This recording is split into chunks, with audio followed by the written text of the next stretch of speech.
नमस्कार, मी हेमंत देसाई ऑफिशियल या माझ्या यूट्यूब चॅनलमध्ये आपलं मनापासून स्वागत करतो.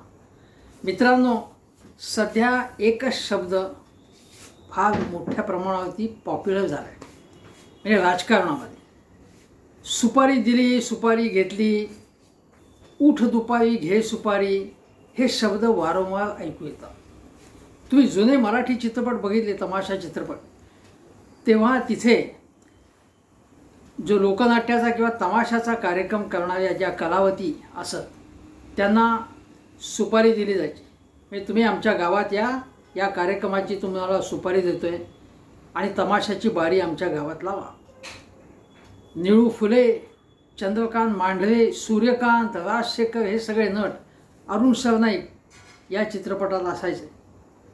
जयश्री गडकर, उषा चव्हाण, कितीतरी नट्या याही अशा सगळ्या तमाशापटामध्ये असत. पण राजकारण म्हणजे तमाशा नाही आहे. राजकारणातही सुपारी दिल्या घेतल्याचा आरोप व्हायला लागलेला आहे. आणि तो आरोप पहिल्या प्रथम काय झाला की बीडमध्ये, मराठवाड्यामध्ये राज ठाकरे गेले असताना त्यांच्या गाडीच्या समोर सुपाऱ्या टाकण्यात आल्या. राज ठाकरेंनी भाजपची सुपारी घेतली आहे असा आरोप करत अशा बातम्या प्रसिद्ध झाल्या की उद्धव ठाकरे यांच्या पक्षाच्या कार्यकर्त्यांनी तिथे सुपाऱ्या टाकल्या, घोषणा दिल्या. त्यानंतर राज ठाकरे संतापले आणि त्यांनी सांगितलं की माझ्या नादी लागू नका, नाहीतर एकदा आमचं मोहोळ उठलं तर तुमची पळता भुई थोडी होईल, तुम्हाला त्रास होईल. त्यांनी शरद पवार आणि उद्धव ठाकरेंवरती थेट आरोप केला होता. त्यानंतर वास्तविक राज ठाकरेंनी केवळ इशारा दिला होता.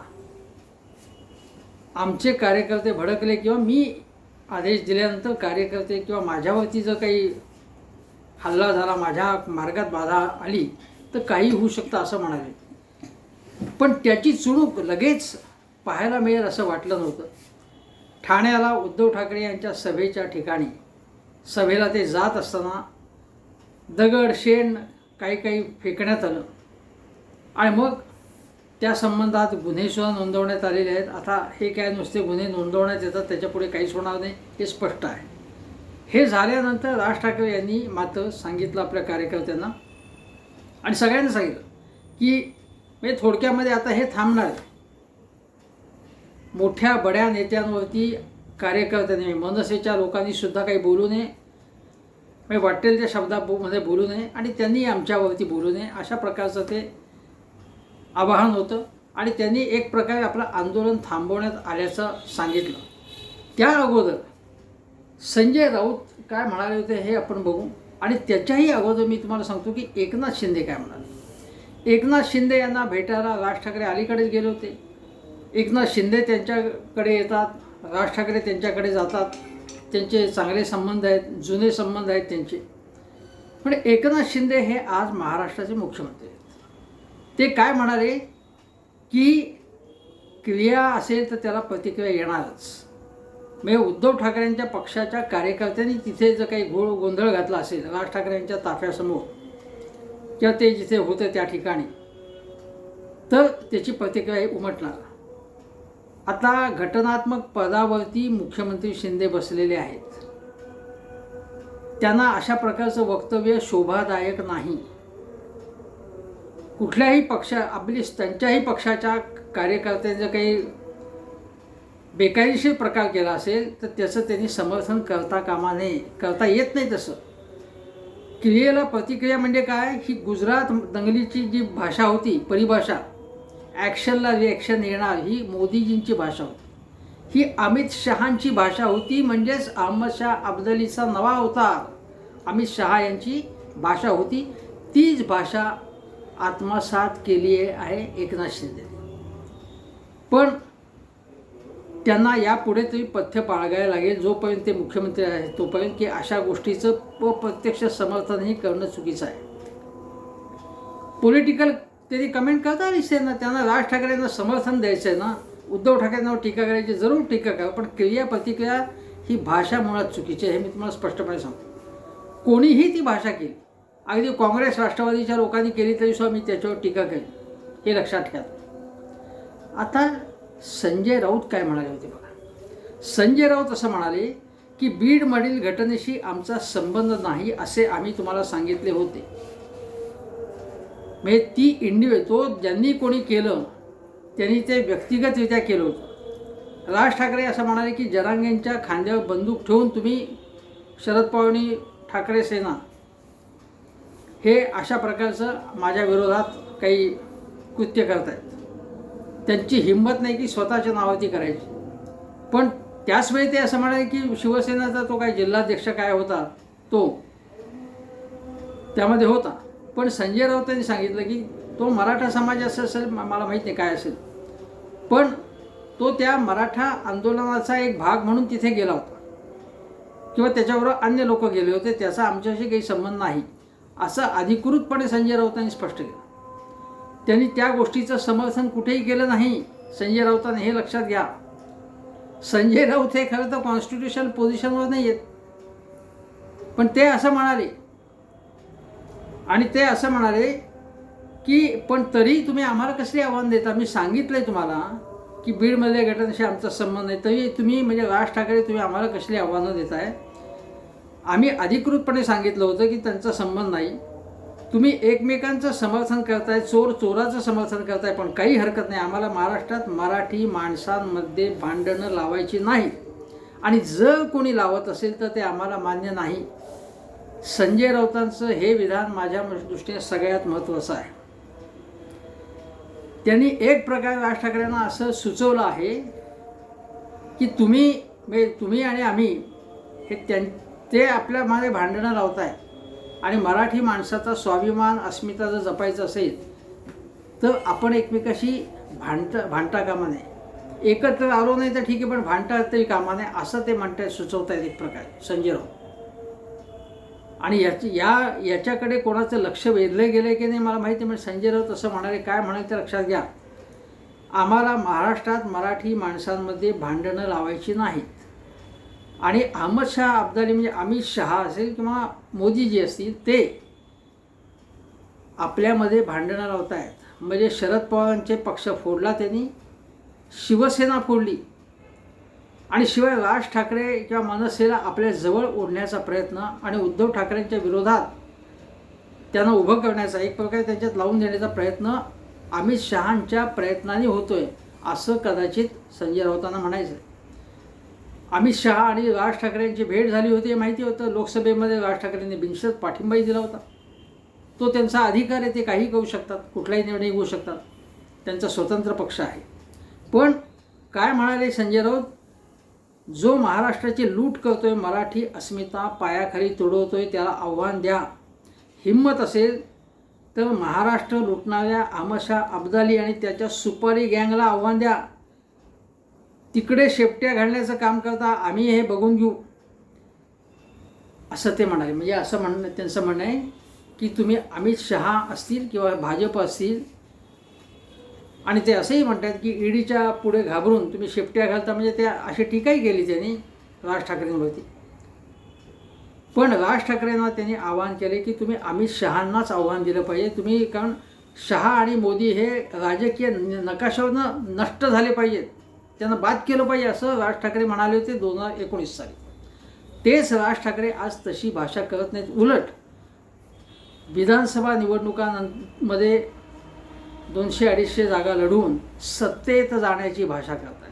आता ही सत्ता कोणाची असेल, अर्थातच ती सत्ता मनसेची स्वबळावर येणं शक्यच नाही. कोणी सांगेल, मनसे काय कुठल्याही पक्षाला आज एक स्वबळावरती एकट्याच्या बळावरती सत्ता स्थापन करता येईल. अजित पवारांनी म्हटलं होतं की ना भाजपला ना अजित पवार गटाला ना शिंदे सेनेला सत्ता स्वतःच्या एकट्या पक्षाला स्थापन करता येणार नाही. ती स्थिती काँग्रेस असेल, उद्धव ठाकरे राष्ट्रवादी एकट्याच्या बळावरती स्थापन करता येत नाही, म्हणून ते एकत्र आलेत हे आपण लक्षात घ्या.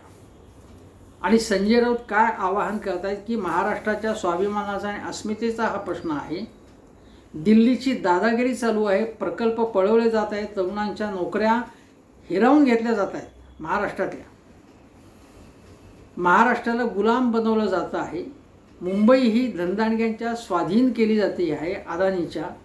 हे सगळं संजय राऊत सांगतायत. आणि ते बरोबर आहे हे लक्षात घ्या. आपण संजय राऊत जे म्हणत आहेत. आता दुसरी गोष्ट अशी आहे की याच्यामध्ये सुपाऱ्या कशा अब्दाली देत आहेत ते बघा. कोणाकोणाला सुपाऱ्या देतात. आता त्यापूर्वी मला एक गोष्ट सांगायची आहे की उद्धव ठाकरेंच्या ठाण्याच्या सभेला जाताना ज्या प्रकारे हल्ला करण्याचा, दगडफेक, शेण वगैरे फेकण्याचा प्रयत्न झाला मनसैनिकांकडून, आणि ही गोष्ट, या गोष्टीचं समर्थन महायुतीतल्या अनेकांनी केले की क्रियेला प्रतिक्रिया आणि असं होणारच वगैरे वगैरे. त्या भाजपचे देवेंद्र फडणवीस उपमुख्यमंत्री काय म्हणाले होते मनसेबद्दल, म्हणजे मतदान नसलेली सेना असं पूर्वी म्हणाले होते 5 वर्षापूर्वी फडणवीस मनसेबद्दल. हेही इथे तुमच्या आठवणी सांगून देतोय. मनोज जरांगे काय म्हणाले होते राज ठाकरेंबाबत की शरद पवार आणि उद्धव ठाकरे यांचे ऐकून मराठा समाजाचे आंदोलन सुरू असल्याचे राज ठाकरे हे म्हणाले. ज्यांना पहिल्यापासून गाड्या फोडणे आणि दहशतवाद माजवणे हे जमते ते शांतता धोक्यात आणतात, त्यांच्याबद्दल जास्त बोलण्यात अर्थ नाही असं जरांगे मनसेबद्दल राज ठाकरेंबद्दल बोलले. राज ठाकरेंना जे वैभव मिळाले आहे ते गोरगरीब मराठा समाजामुळे मिळालं आहे. रोज उठसूट श्रीमंत लोकांमध्ये बसणाऱ्याला आरक्षणाचा मुद्दा कळणार नाही, त्यामुळे त्यांना मराठा समाजाच्या गोरगरिबांच्या आरक्षणाची तीव्रता माहिती नाही अशी टीका मनोज जरांगेंनी राज ठाकरेंवर केली.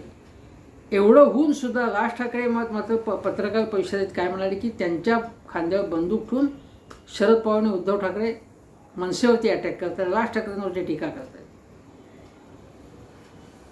ते जरांगेंवरती काही म्हणाले नाहीत. आणि जरांगे तुमच्याबद्दल काही काय बोललेत हे जेव्हा पत्रकारांनी लक्षात आणून दिलं ते म्हणाले की मी जरांगेंना भेटीन, त्यांच्याशी बोलीन. त्यांच्याबद्दल ते काही बोलले नाहीत. ते बोलतायत, टीका कोणावरती जास्त करतायत शरद पवार मुख्यतः उद्धव ठाकरे यांच्या पक्षावर. उद्धव ठाकरेंच्या ताफ्यावर त्याचा हल्लाही झाला हे आपण लक्षात घ्या.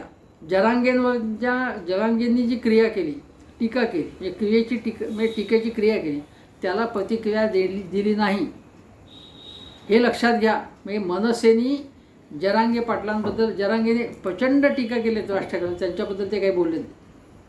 पण उद्धव ठाकरे आणि शरद पवारांबद्दल बोलले. शरद पवार तर म्हणाले की माझ्यावर 3-4 वेळा त्यांनी टीका केली आणि मलाही थोडा महाराष्ट्र समजतो असं शरद पवार म्हणाले. राज ठाकरेंना थेट त्यांनी अशा प्रकारे टोमणा मारला हे आपण लक्षात घ्या. आता अहमद शाह अब्दालींनी दिलेल्या सुपाऱ्या, म्हणजे भाजपने दिलेल्या सुपाऱ्या कशा असतात ते आपण बघू.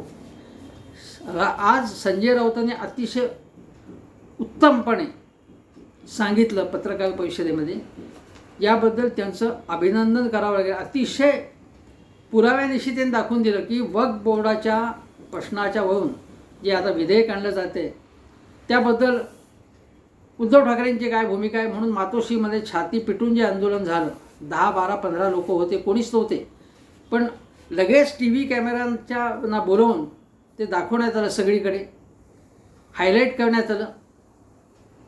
आणि आपल्याला माहिती आहे की मीडिया कसा आहे, तो मीडिया कोणाला अनुकूल आहे, भाजपला कसा अनुकूल आहे, महायुतीला कसा अनुकूल आहे आपल्याला माहिती आहे.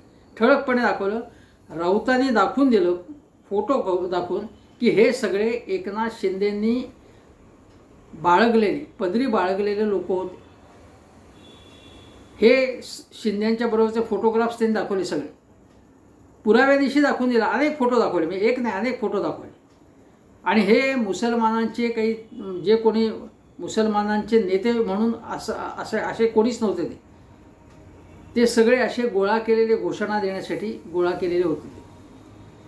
आता वक्फ बोर्डाचा प्रश्न हा तिथे लोकसभेत विधेयक मांडलं, उद्धव ठाकरे यांचा तिथे काय थेट संबंध आला होता. मग कुठल्याही प्रश्नावरती तुमचं म्हणणं काय असं म्हणजे असं जर कोणी विचारायला लागलं ताफा अडवून बंगल्यात घुसून, तर हे चालेल का. मग ही अशाच प्रकारची गोष्ट अन्य लोकांबाबत करावी लागेल. अशी गोष्ट त्याबद्दल जाब विचारावा लागेल. त्यामुळे संजय राऊतांनी जे काम केलं, सुपारी बाज लोक होते असा थेट आरोप केला त्यांनी, जे मुसलमान नेते म्हणून जे जमवले होते ते. लगेच त्यांची ढोलकी पिटायला बाकी महायुतीतल्या काही भाजपच्या काही नेत्यांनी सुरू केलं की बघा वक्फ बोर्डाचा कसा प्रश्न आहे वगैरे वगैरे. मुसलमानांनाही गंडवतात त्यांची मतं घेऊन. ते उद्धव ठाकरेंचा काही संबंध नव्हता तिथे.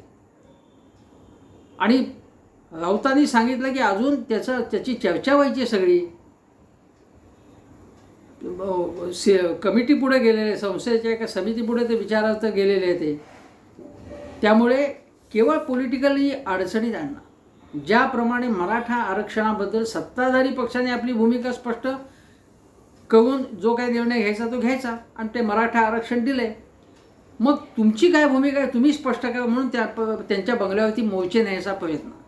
आता पहिला मोर्चा जो मराठा आरक्षणाबद्दल तुमचं मत काय असं विचारण्यासाठी जो पहिला मोर्चा निघाला, त्या मोर्चाच्या नेत्यांनी काय सांगितलं की आम्ही सगळ्या नेत्यांच्या घरापुढे जाणार होतो. आणि पहिला मोर्चा नेला तो मातोश्रीच्या समोर. आता याला काय म्हणायचं. अजून एक गोष्ट सांगतो की कसे कसे हे लोक असतात.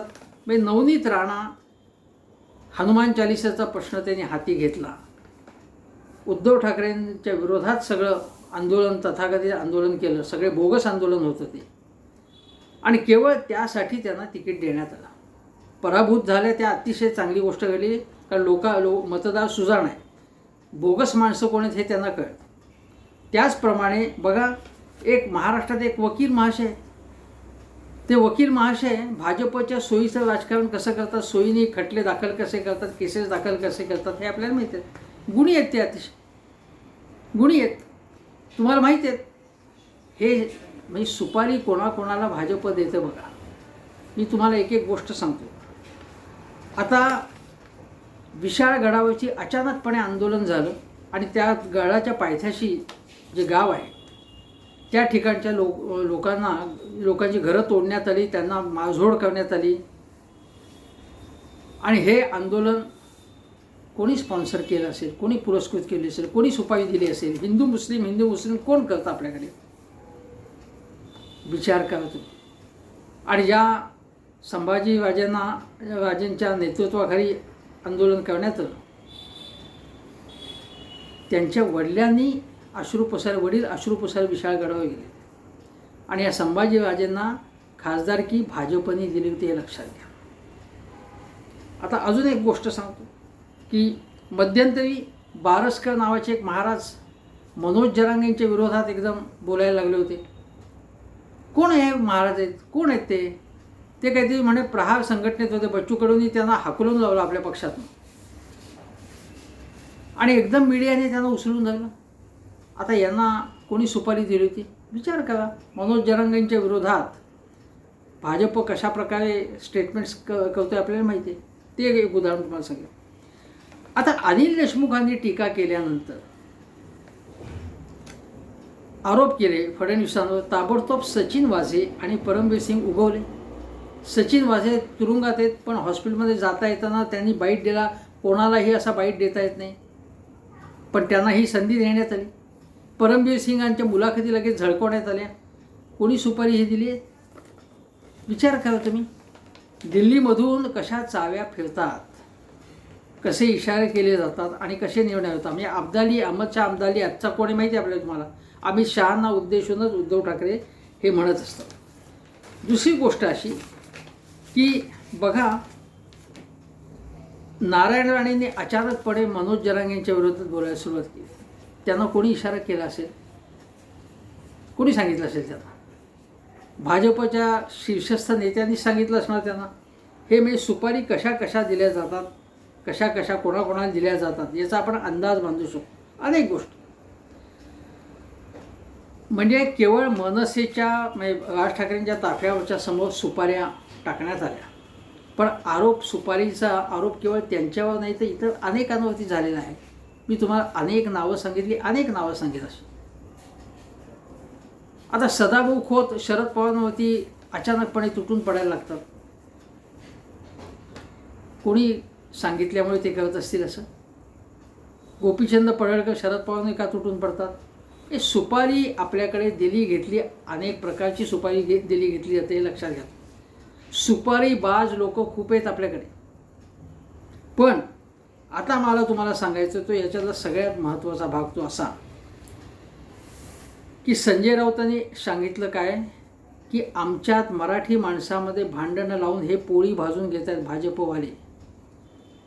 शरद पवारांचा पक्ष फोडला, उद्धव ठाकरेंचा पक्ष फोडला, आता राज ठाकरेंना जवळ घेऊन राज ठाकरे आणि उद्धव ठाकरे यांच्यातलं अंतर वाढवण्याचे, दुश्मनी वाढवण्याचा प्रयत्न चाललेला आहे. हे सगळं आपल्या समोर डोळ्यासमोर दिसतंय. आणि तरीसुद्धा असं संजय राऊत सांगतात की आपल्यामध्ये भांडणं आपण करता कामा नयेत, कारण महाराष्ट्र संकटात आहे. पानिपतच्या युद्धात मराठ्यांचा पराभव अब्दालीने केला होता आणि मराठ्यांमधली दुही ही आपल्याला माहिती आहे. मराठ्यांमध्ये जी दुही आहे त्याच्यामुळे आपल्याला त्रास होतो. त्याच्यामुळे आपल्याला बचावात्मक पवित्रा जावं लागतं. पण मराठे ज्या पद्धतीने लढले त्यावेळी 1.5 लाख लोक मेले तिथे त्याच्यात, पण त्यांच्या मर्दानगी आणि त्यांच्या मर्दुमकीचं कौतुक खुद्द अब्दालीने सुद्धा लिहून ठेवलेले कौतुक त्यांचं. ते ज्या पद्धतीने लढले आणि अब्दाली गेला कंदारला निघून अफगाणिस्तानला, तिकडचा त्यांचा तो राष्ट्रनिर्माता किंवा राष्ट्रपुरुष त्यांचा अफगाणिस्तानचा. पण त्यामुळे जो पराभव झाला, त्यांनी जो पराभव केला त्याच्यामुळे ब्रिटिशांना सहजासहजी संपूर्ण देश आपला अंकित करता आला. हे लक्षात घ्या तुम्ही. आणि आज आपल्या इथे अनेक राज्यांची स्वायत्तता असेल, अस्मिता असेल, ती धोक्यात आणण्याचं काम भारतीय जनता पक्ष कशा प्रकारे करतोय. तपास यंत्रणांच्या माध्यमातून, राज्यपालांच्या मार्फत, कधीकधी विधानसभा अध्यक्षांचा उपयोग करून हे आपण बघतो आहे. म्हणून उद्धव ठाकरे म्हणत आहेत की जर औरंगजेब फॅन क्लबचे सदस्य आम्हाला म्हणत असाल तुम्ही, तर आम्ही तुम्हाला अब्दालीच म्हणू आणि हे अब्दालीचं सैन्य आपल्यावर चाल करून येते आणि आम्ही त्यांचा सामना करू आणि आधुनिक अब्दाली जो आहे त्याचा आम्ही पराभव करू, असं अत्यंत खंबीरपणे उद्धव ठाकरे सांगतात. आणि आज महाराष्ट्रातलं वातावरण जे आहे सगळे सर्वेच म्हणणं ते महाविकास आघाडीला अनुकूल आहे असं दिसतंय. आता याच्यामधला सगळ्यात महत्त्वाचा मुद्दा जो असा आहे, तुम्हाला कदाचित नव्या पिढीला माहीत नसेल, पण ज्यावेळी मुंबईमध्ये संयुक्त महाराष्ट्र व्हायचा होता त्याच्या अगोदर मुंबई काँग्रेसचं नेतृत्व स.का. पाटलांकडे होतं. ते मुंबईचे अनभिषिक्त सम्राट असंही मानलं जायचं त्यांना. मुंबईचे एक मोठे नेते, पण ते व्यापारी आणि बडे भांडवलदारांचे लाडके नेते होते त्यावेळेच्या काँग्रेस. त्या स.का. पाटलांच्या विरोधात संयुक्त महाराष्ट्राचे सगळे नेते होते. आणि आज काय चाललेलं आहे, आज काँग्रेस ही महाराष्ट्राच्या बाजूने लढते, उद्धव ठाकरेंच्या खांद्याला खांदा लावून. आजची काँग्रेस, तेव्हाची काँग्रेस नाही, पक्ष बदलत असतात, नेते बदलत असतात, पक्षाचं स्वरूप बदलत असतं. आजची काँग्रेस ही महाराष्ट्रातल्या सामान्य माणसासाठी लढते. त्यांना यशही चांगलं मिळालं लोकसभेमध्ये. शरद पवार लढत आहेत आणि मुख्य म्हणजे उद्धव ठाकरे लढत आहेत. आणि आज मुंबईवर तेव्हा कसं होतं संकट, मुंबई बड्या भांडवलदारांना स्वतःच्या ताब्यात ठेवायची होती. ती गुजरातकडे घेऊन जायची होती किंवा केंद्रशासित प्रदेश करण्याची त्यांची इच्छा होती. मराठी माणसाच्या ताब्यात द्यायची नव्हती, कारण गिरणी कामगार इथला मजबूत होता, कामगार वर्ग मजबूत होता, कामगार संघटना जोरात होत्या आणि आपल्याला शोषण करण्यासाठी म्हणून आणि आपल्याला सगळ्या दृष्टीने फायद्याची मुंबई आहे म्हणून मुंबईवरती आपलं अधिराज्य असावं, मुंबई स्वतंत्र असावी, केंद्रशासित प्रदेश किंवा गुजरातला जोडावे असं त्यांची इच्छा होती. आज केवळ मुंबई नाही तर MMRDA हा रिजन जो आहे सगळं त्याच्या अंडर खूप आसपासचा बराच प्रदेश आता त्याच्या पंखाखाली आलेला आहे आणि करोडो रुपयांची कंत्राटं दिली जात आहेत. आणि त्या करोडो रुपयांच्या कंत्राटामध्ये आणि जमिनी दिल्या जात आहेत. कुर्ल्याची मदर डेअरीची जमीन 21 एकर, मुलुंड जकात नाक्याचा भूखंड किंवा वडाळा मुलुंडच्या मिठागराच्या जमिनी या सगळ्या ताब्यात म्हणजे अदानींच्या ताब्यात दिल्या जात आहेत किंवा दिल्या जाण्याचा धोका आहे.